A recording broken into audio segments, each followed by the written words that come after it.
All right. That was Hugh Ramapolo Masekela with 10 minutes older, the trumpet. This was a special project that he undertook. Masekela, as you may recall, was a trumpeter, a flugelhornist, a cornetist, singer, and composer, and one of the pioneers of modern jazz in South Africa. He died in Johannesburg on January the 23rd, 2018, at the age of 79. This is Leid Stories. I'm Utrice Leid, and we pick up from where we left off with each other yesterday. And it is a particularly important follow-up, I think, because we did not have a chance, we did not have the time to continue the conversation, because the speech that we heard yesterday went for the whole hour. I'm not complaining, not at all.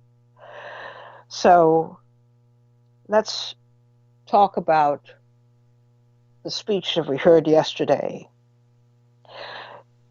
We shared a riveting keynote speech by civil rights activist, the Reverend Dr. William Barber II, at what was called an emergency convening in Washington, D.C., of the Congressional Black Caucus and many of its partnering organizations. For Barber, this speech was, quote, a call to action, unquote, especially to Black leadership to realize the full potential of Black political power while forging working coalitions with other communities to maximize independent power. Current conditions, he said, demand this kind of a response. Needless to say, what he laid out as a call to action was a tall order. But does that mean that Barber's call to action is implausible? That's what we're going to be talking about today. What is, in fact, going to be the strategy? Is it possible to ramp up in the short time before the presidential election, the general election? Is there enough time to mount such a campaign? Could it be done? What has to happen, do you think, for that to be done? Do you get the sense that Barber's view about coalition power and the emergency of the situation demands an all-hands-on-board approach and intense effort delivered on just that, focusing on just that, building coalitions, political coalitions that could stand up to Trump in particular, to the Republicans generally, but to build at all levels, as he enumerated it, something of a working coalition, amassing its power rather than going the way we've been going, which is, in fact, dissipating our power. That's the question I ask you today.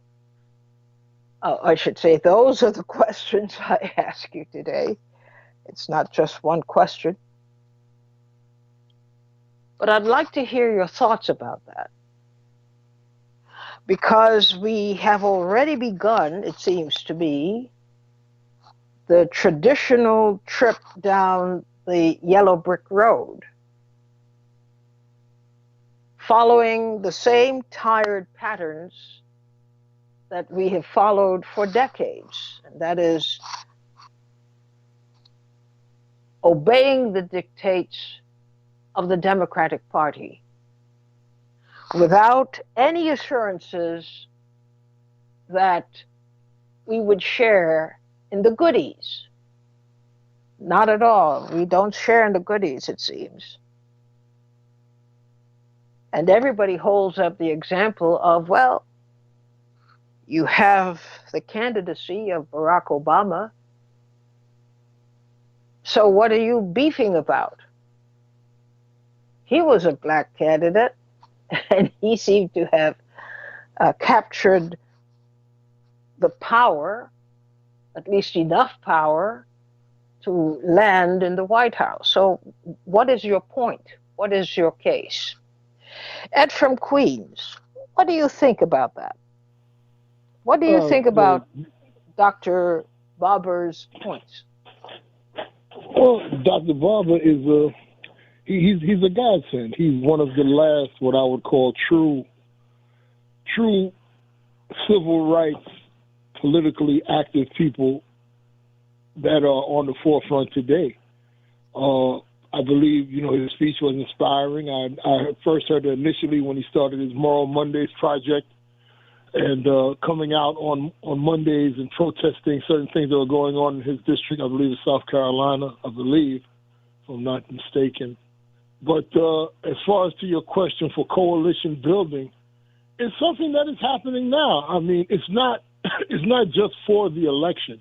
It's got to be a consistent basis. It's got to be constant. You got to agitate and organize on a constant basis. And that's what it's coming to. People are realizing now that we've far too long been in this politics of personality and power, and we've got these self-contained groups of people inside the Washington bubble who don't really realize what the public needs or wants as far as medical rights, as far as the abolition of poverty, as far as economic justice, as far as social justice, and it's happening on a smaller scale, and I believe that's how everything happens in this country. You only need about 5 to 10% of the general populace in this country to actually infuse a movement, and it's happening. It's a slow process, though, because nothing happens in a vacuum, and it took time to get this way, and it's going to take time for people to educate themselves and realize that this process has nothing for the common man. This process is for rich folks, by rich folks. And that's starting to become understandable. And the Reverend is a definite leader on that forefront. Do you believe we have the benefit of time on our side? Well, I mean, we have nothing but time. I mean, for this election, I don't think there's going to be any type of real movement towards true economic and social justice. I mean, Bernie Sanders is the best bet, and he's compromised, to say the least. I mean, he's compromised, to say the least, by virtue of him being part of the system. The movement's going to come from outside of the system. It's going to be like a Tea Party type of thing. It's going to be like a grassroots movement. I predict it'll start locally and build and progress. People are going to have to get rid of the old ideas and the old concepts of movement building. We're going to have to overcome internal prejudices, homophobia, racism, religious classism, and just realize that the commonality is we all want a better quality of life. And if we all strive, we'll all gain it. And that's not just hyperbole. It's the truth. We all got common needs. We all got common wants, and we've got to unite around those and present a force. And I believe it's going to happen. It's going to take time. It might not happen in my lifetime, but it's definitely in its genesis now. Well, this is his point. If all conditions suggest that this is the right time, because so much time already has been wasted, this is probably a last-ditch effort in that sense of putting together coalitions that can tackle the myriad problems we know we will face with a Republican or Trump administration. If it doesn't happen now, it probably would not happen anytime soon, because the impetus is there, the reasons are there, staring us in the face as to why it is imperative to move in a different way politically, away from the standard, we're all Democrats, we all going to vote for the Democratic Party, and we're going to win, this kind of stuff. Is there time to initiate a new approach to building political power? Well, I mean, like I said, the initiative is out there. As far as the time, this system is far too corrupt to have any true initiative. I mean, at best we get compromises with the powers that be. Is there time to develop a movement like the Reverend speaks about, and to attack the problems that we have in this time frame, in this election? No, I don't think so. I think it's got to be a consistent effort in education and effort in organizing, and I think it's got to look beyond the elections, beyond the personalities that are in place now. There's got to be some foundation. Like Democratic Party, Republican Party used to have platforms, used to have ideas, gun control, social justice, elimination of poverty. Those things got to be instituted, and then we have to use those demands, those platforms, to augment a candidate or to augment a group of candidates to fulfill our needs. That's what's missing. Politics has turned into personalities. I mean, you spoke about Obama. His campaign was nothing but the cult of personality. And his organizational apparatus came out of his personality, because once his terms were finished, the apparatus died. And that's the problem. The person, the apparatus, the idea, the policies have to be larger than the people that represent them. And if they do fall beyond the wayside, such as men and women do, the policies have to maintain and remain. And that's what's missing in politics today, in my opinion. If I extend your argument, I would have to prepare myself, because you still do need some kind of some kind of personage to rally around. I think you just said that it really is a better idea to wait this election out, but to start organizing, but not necessarily endorsing or voting for whoever emerges within the ranks of the Democratic Party as the candidate. I mean, in my opinion, if Bernie Sanders emerges as the candidate, I'll consider voting for him, because as far as I'm concerned, he's the lesser of the most evils that are out there. I mean, but that's the bottom line. Lesser of the most evils. He's the lesser of the evils that are out there. But in the future, I mean, we've got to start to develop movements that are based on principles rather than personalities. We've got to start to develop an agenda to say, look, if you want to get elected, here's what we need. Do you stand for this stuff? What are you willing to do to get us this stuff? I don't really care if I like you or if I don't like you. If you stand for what I stand for and I can tolerate you morally, then I'll be behind you. But politics it's like a business. It's a give and a take. It's the allocation of resources and power where needed. That's what politics is. And if you don't have a vested interest other than I like this person or I like that person or I don't like this person, if you have a vested interest in what this person is representing, pertaining to your life, pertaining to your reality, then you're just wasting your time.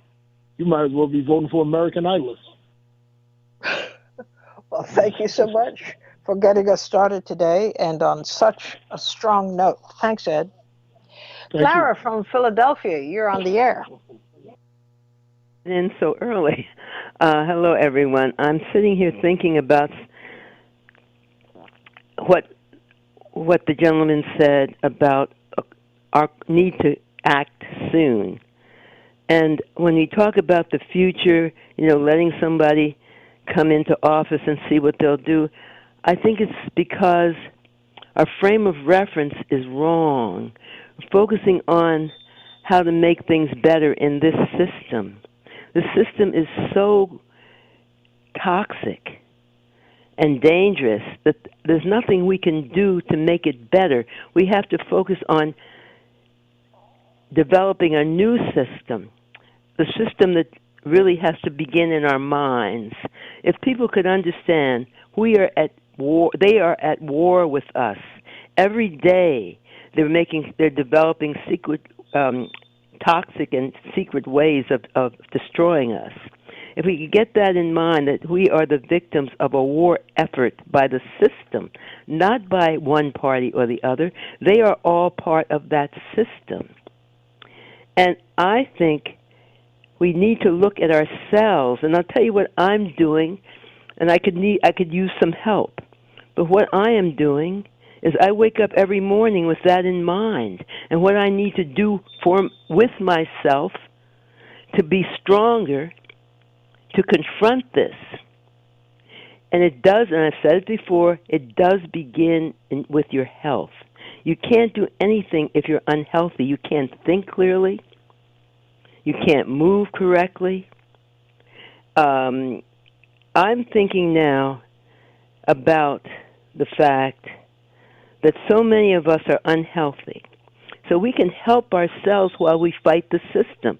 I see myself as a master boycotter, although I still rely on Amazon. I'll admit that. It's hard for me to get out sometime in the winter to do my shopping. But anyway, I am boycotting the medical system, the medical establishment. And you can't do that immediately. You start learning how to take care of yourself. You go back to a doctor, he does nothing. Then you go and find how you can do it. You learn how to deny their call for further tests that are not necessary. You go to the doctors on the internet who are some of them are very clear and very just very helpful. Some of them teach you how to take care of yourself.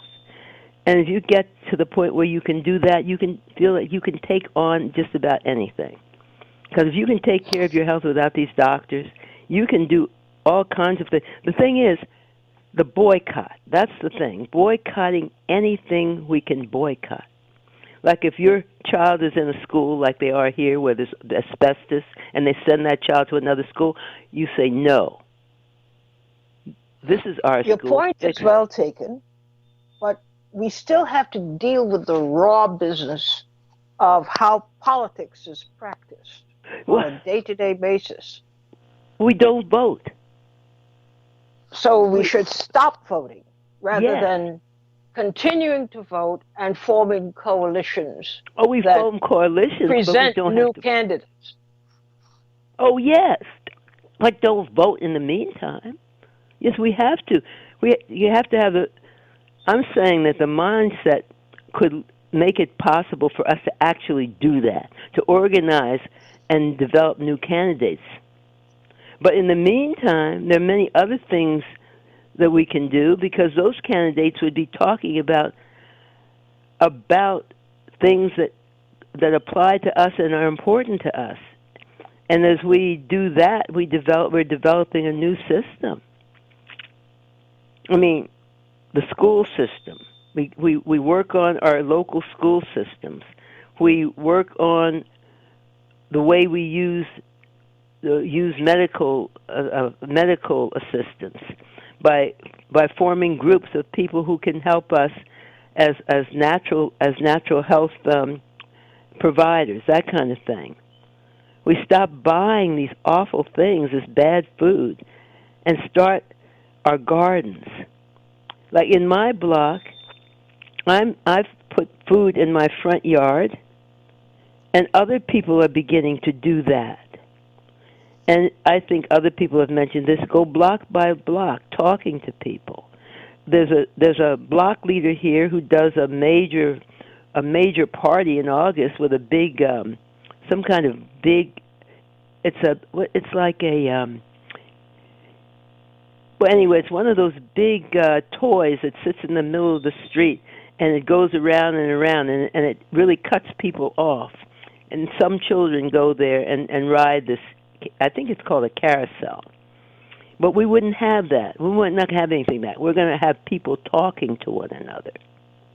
That kind of thing. Start in your block, but practice personally of getting your health in order and with extreme discipline. And then that'll translate into things outside your home. And some people say, "Oh, you can do it. You're home." Look, if you stop watching that 3.5-hour TV, you can do all of this, and you can be teaching. You put some additional ideas on the table for us to consider. Thank you so much for calling in today and contributing. Ma'at from New York. Did you hear the speech by Dr. Barber, by the way? Yes, I did. Okay. And what do you think is applicable? Is it plausible to take his advice and concentrate on building coalitions where possible to maximize political power? Yes, in many ways. And let me also say about Dr. Barber, I think he falls into a class of his own in this respect. I think Glenn Ford says it best when he addresses I think he calls it the misleadership of the many of the so-called black leaders, without calling any names right now. But one thing about Dr. Barber is he is morally centered and someone that deals with integrity, and his ideas are moving in the right direction. What I would say, though, and in reference to hearing Clara and some of the first caller, is that, yes, we need to realize that this system as it is, I mean, I keep saying statelessness as a form of grace. This system, from every direction we look at, and the current direction is 50-plus years that we roll back just under this one administration and personality cult, I must say. And so I think we need to realize how dire things are and come up with different models. I think, who was that, Jay or Ed in the first caller? Ed.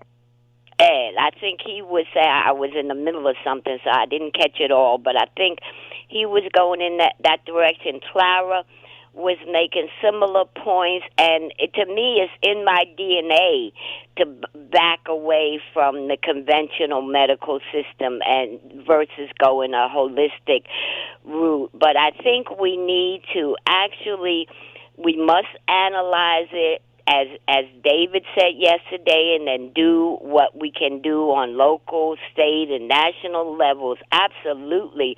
But we must come up with models of how we would be a part of some system that we are powerless to affect or be a part of right now.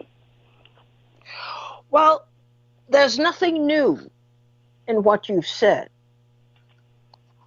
The question is, why are we taking so long to get the basics done, even when it is so clear that we have no other choice? Well, Utrice, I think many of us were taken aback in terms of after Obama, the in-your-face, as he defined himself in October 18, saying, I'm a nationalist in the Oval Office. I'm a nationalist on the lawn. So since he has status of being a white guy, he declared himself a white nationalist and cozies up and incites violence and gives cover for white supremacy. So I think many of us were stunned by that. Sort of blindsided by that. But we must move forward, and I think Reverend Barber, is moving in some right directions with integrity. But part of the problem is these coalitions he's talking about in terms of waking up poor whites. That's a bit problematic because Trump and his cohorts have created, and they're exuberant in the divide in this country right now. So I'm not so sure that can be as effective as we would like in terms of woke up poor and struggling middle class whites, so-called whites. Okay, thank you. Thank you very much for your opinion and contribution today, Ma'at. Really appreciate it. Khalil from South Carolina, you're on the air. Hi, how are you today? Okay, how are you? Good. Good. I'm glad Did you hear the speech yesterday? Absolutely. Okay. And I think that was great that you gave voice to Reverend Dr. Barber. Apparently, a lot of people hadn't been following him in his Poor People's Campaign. And in my mind, this is slightly tangential, but in my mind, he was instrumental in having the North Carolina Supreme Court make that decision where the gerrymandering was it was done with surgical precision in a racial manner, where they had to redistrict the state. And I think that ties in with some of the previous callers talking about maybe what has to happen is that we do need to work locally. And I say that because the evil doers, and I mean evil when I say evil, they understand the system.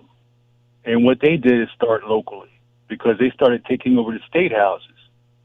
And when you take over a state house and you get the legislatures of that state, you really gain a lot of power. And when you do that nationwide, it really gives you a lot of power. And this is how the Tea Party really got off the ground. And so that's kind of where we need to start. Building coalitions. I know that's nothing new, as you just said, and I'm glad you said that, and that's true. But the thing is that the people that we are fighting against, they are not letting up. As you say, they are in our face with this now. So what is to happen? So let us use as a focal point, because I think it is, the upcoming election, general election. Do we expect nothing to happen? Or is there a possibility that something could happen? And if so, what would it look like? I think what's going to happen is Trump is going to be reelected only because of a few reasons. He's an incumbent. The system is working for him at this point. There is meddling from foreign entities and other entities.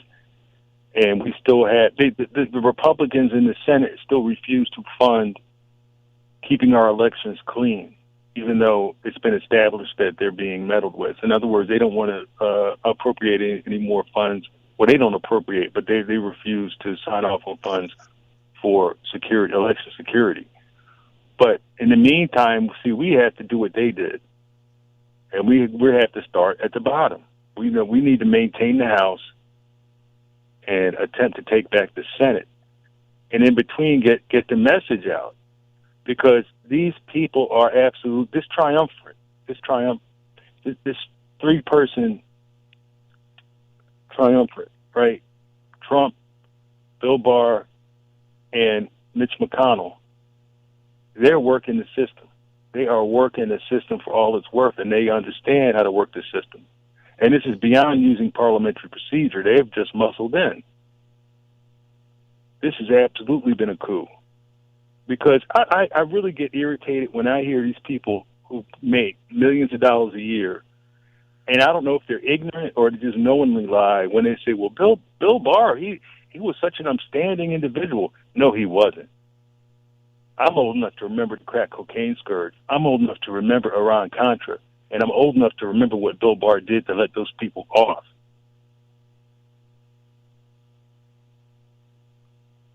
We're in trouble. But still, we have to confront the question: what is to become of the quest for political power by people of color in this country? Well, we have to understand that the system is fully entrenched now. They've got, this is a white supremacy 2.1.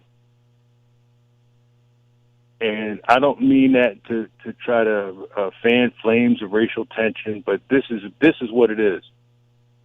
We've had 3 attorney generals that have made it clear that they're not interested in getting involved when people say blood and soil, Jews will not replace us, and it didn't faze them. That's a red flag. So every one of them has been a criminal. Every one of them lied during their Senate confirmation hearing. That goes for Whitaker. That goes for that Saltine Sessions from Alabama, and that goes for Bill Barr. When Bill Barr was asked about foreign influence, he had to hesitate. He couldn't just say no. I'm against foreign influence in our elections. He couldn't say that. So we need to understand that we are up against the wall at this point. There's no going back. Well, we know that we're up against the wall. The people are up against the wall. The question is, what are they going to do? What are we going to do? Well, I have to go back to my old standby in the Party for Self-Defense, because they were so good till the government had to emulate some of the programs that the Party for Self-Defense implemented. And that may be what it takes. And see, this can work hand in hand with what Maat was saying. Community gardens. You get nice fresh food. Once you pick a vegetable, it starts to lose its vitamin content immediately. But if you can pick something and eat it fresh, that's like medicine for your body. And I'm not being hyperbolic here. And you can feel it. So, things like that. These community gardens. If you live in the city, let's say like Philadelphia, where there's a lot of abandoned homes in between row homes, and people make a little community garden and share the food, and then maybe use that for an after-school program. There's still grant money out there for after-school programs, and use the fresh fruits and vegetables for the kids. But yes, we're talking about raw political power here. What you're saying, what Clara had suggested, these are very good ideas. As good as my broom brigade idea of keeping your block clean.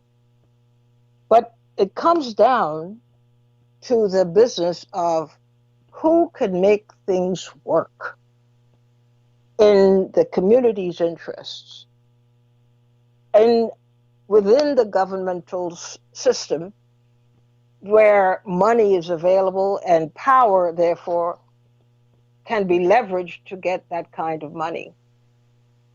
We still have the matter of what do we do about rebuilding, I should say a new reconstruction having to do with power.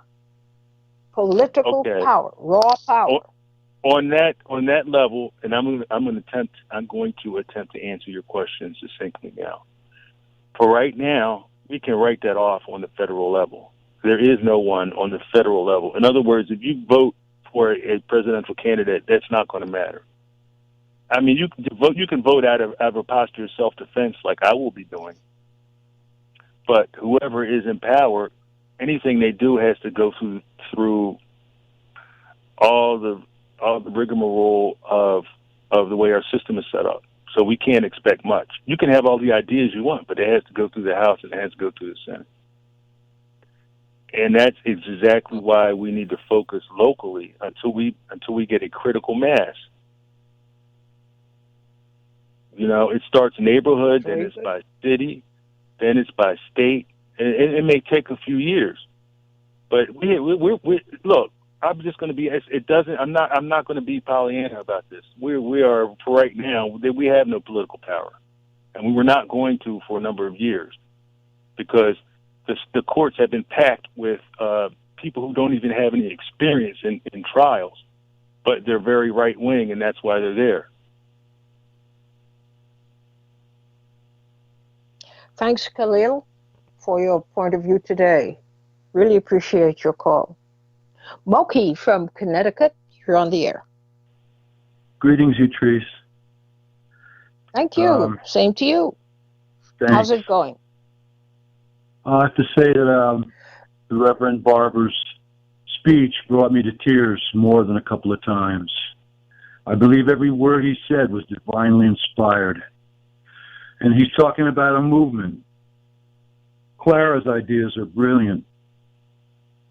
This new coalition, I'm going to suggest that the models for this new this movement should be derived from the teachings of Dr. Rudolf Steiner on the topics of education, farming, and economics. I believe that this new movement should use Gary Null's approach to health and nutrition. Dr. Steiner was the inventor of biodynamic farming, and of course the educational model that's called the Waldorf educational system.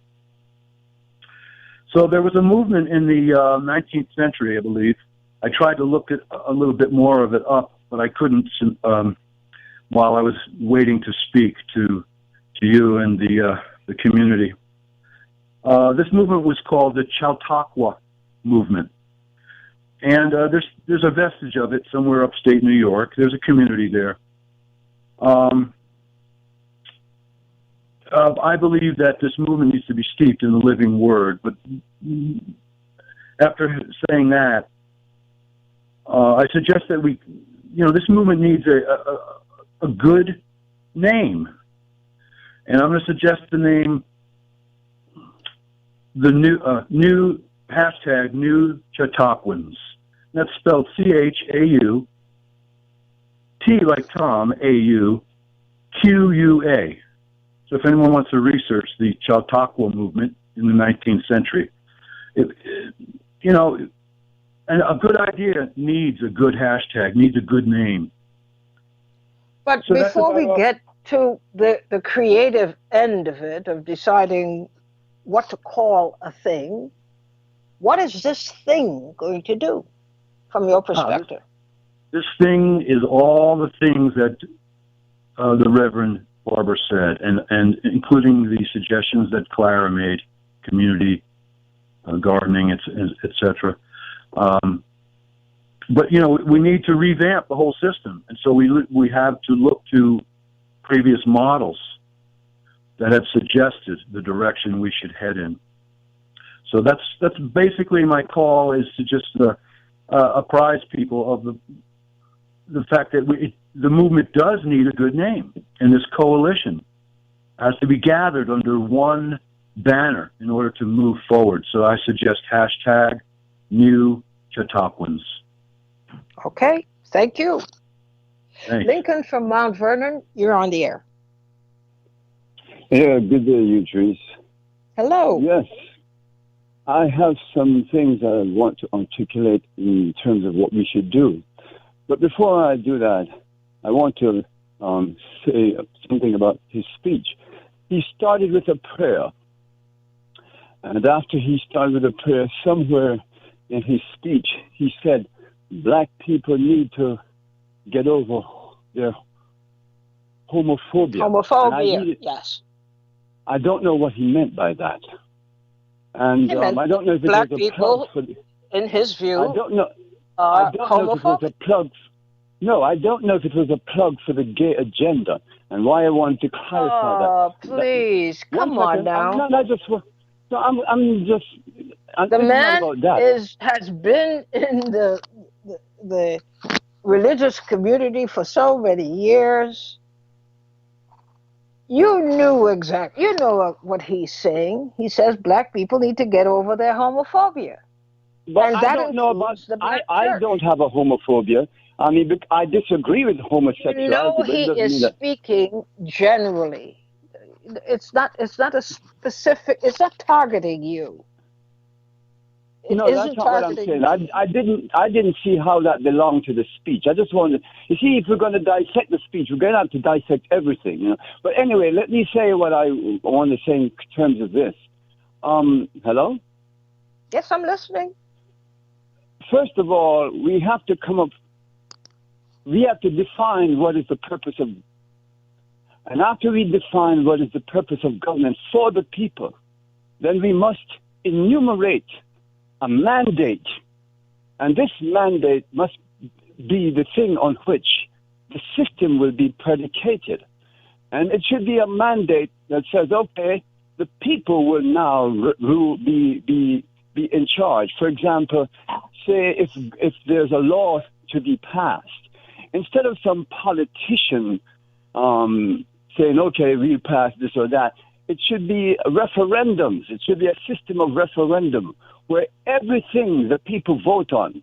And if it's a system of referendum, then we don't have to look for a personality. We don't have to look for an Obama, etc. Because when we look for a personality, then we're not defining a system. And therefore, the people get lost into the charm of politicians. So we must define that government is solely for the purpose of doing the business of the people. Government should function just like a hospital. It should attend to all the basic needs of the people. If one person is homeless, then politicians should be homeless. Politicians should not be treated as celebrities, like this thing that they have, where at a certain time of the year the president and the media meets, and the president makes jokes and all like that. How is that serving the people? So we need to. But Lincoln, let me ask you: what you're outlining is an altruistic system. It may happen, but not now. What would serve as a practical approach between now and whenever your altruistic system begins to take shape? You see, what you're saying is similar to saying every year we vote for the lesser of the evil. And you are actually... No, that's not what I'm saying. That if I wanted to say that, I would say that. That's what you're I did saying. not say that. I'm saying what you have outlined is somewhat altruistic or ideal. It will not happen. Not in time to confront and solve and serve as an alternative to what we have now. It will not happen in time. So what, in your view, could serve between now and whenever your suggested system begins to take shape? That you're all having is this: you're focusing on Trump, and Trump is no different from Obama, etc. And you're all focusing on getting rid of Trump, and you're going to keep doing that, and then there's going to be another Obama and another Clinton and another this one and another that one. So I'm saying to you, try to, in the meantime, the best you can do is hold politicians' feet to the fire. Let them be accountable. You can organize the people to say, whenever they do not produce for us, then we will boycott, etc. But at all times, it's like saying, I'm on a trip, and I'm driving from New York to Florida, and I might stop at, some of the rest areas, etc. But my destination is Florida. And likewise, anything we do now, it must be designed with a destination in mind. Otherwise, we're going to continue to do what we're doing, the lesser of the evils, or let's do this in the meantime. Let me give you an example. We have examples. Gaddafi created a system, and it is similar to the one I'm talking about, and it worked. It worked. So and Gaddafi didn't say, I'm going to do something. To stay Pardon? within the borders of the United States just for the minute. We don't know that Gaddafi's system worked. We do know that. We saw the results. No. Wait a destroyed. minute. Let me finish. We only know what was said. We have no definitive proof that this worked and that worked and the other worked. Therefore, the system is a good system. We don't know. I'm asking, how do we determine for ourselves, not watching anybody else's system, how do we, having come along a political trajectory for X number of years now, how do we develop something akin to what Dr. Barber described yesterday? First of all, you see, to a certain degree, he was also lost in the Trump thing too. But you see, you know what happened? A lot of times when we listen to the emotionalism in a speech. When I listen to a speech, I listen like a microscope, and I dissect it in every area. And that's what we need to do. And otherwise, we're going to keep going down that same old road of emotionalism, And like I noticed... Wait a minute. Are you suggesting I am emotional and not reacting? I didn't say you are emotional. I said when we listen to speeches... I'm not emotional about it. I am. It was a very emotional speech, and it did affect me. I said that.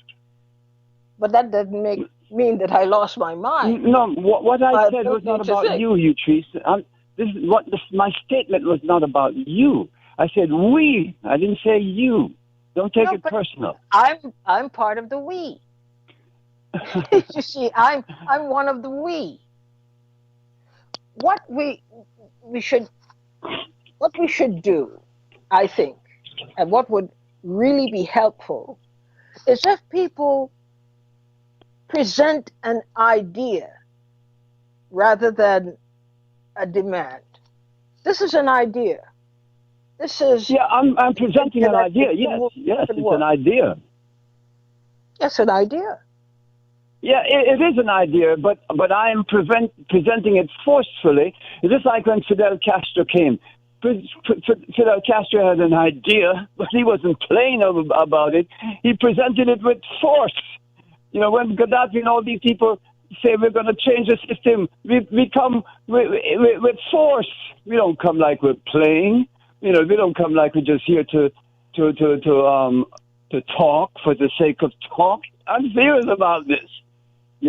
And when I present my idea, because I believe in my idea. You have advantage of speaking about it, but not directly experiencing it. I have known many Cubans, very radical, who still had problems with the way the government was being run, who had major problems with some of the things that Castro did. They are not weak-kneed people at all. They are very rooted in leftist politics. And still, they had major criticisms, including of Gaddafi, of all of the strong leadership. So it's not Yes, that they were but perfect. we might And have we major. should not, we We might should not have hold some. out that they are to be emulated. We're looking at how do people in their own right, how do they fix a problem such as the problem we are having now? The problem we're having Without, now, we've been having it. yes, we've been having it. Okay. I'm not arguing with that. I'm still asking the same question. And What as I is said, the best way to go about challenging that? and how we should challenge it, we should first of all define the mandate, and the mandate must be predicated on what is the true purpose of government. And therefore, if we have such a mandate, all the politicians we hire must, it's just like when you're going on a job and they interview you and they say, these are the requirements you must meet. And this is your job description. And we should have a mandate and give these politicians a job description. And if we gave them a job description, then we wouldn't have a Trump anymore, because they would know that they are here. Do you realize that you're oversimplifying what government should be? Government is not about the people dictating what should happen. As government defined, is the people. As just a minute, as defined by the government here, as defined by the contract between government and the governed, it is a partnership. You're saying no. It is the people's it is a choices. partnership, but government should function as servants. That's how the government should function. All right. We're talking apples and oranges. You were talking about the introduction or the radical change from the way things are now. I'm not talking. It begins with educating the people. We must make the people understand what this is all about. But you're hitting all the typical phrases and concepts. No, it's not about that have obtained in other places that also did not work. We're talking about democracy. What you're talking about is not democracy as people, not democracy as people have experienced it in the United States and want to continue experiencing it in the United States. We're not talking about essentially overthrowing the government. We're talking about how you fix this. It's not working. It's like saying your car is not working well, so the fix is to throw it out and get a new one. That's not what the discussion is. The discussion centers on what do you do to fix a thing that's not working according to long-held views and definitions and so forth. What do you do? What do we do now? Dr. Barber addressed it by saying it's out of control. The government is seizing more and more power. The people have less and less. And the imbalance is so yawning that in and of itself it is a problem. How do we fix it? Your suggestion, if I understand you right, is throw everything out and start with this one, which is more ideal. Start with this prototype, which is more ideal. That's not what we're talking about. But we've come to the end of our program, and we can't talk anymore. We could talk tomorrow, but we can't overstay our time. Thank you all for putting very honest opinions on the table for our inspection and consideration, and doing so with the confidence that we respect everything that you have said. I thank you for that. and I'm very proud to be in your company. We'll see each other tomorrow. Bye-bye.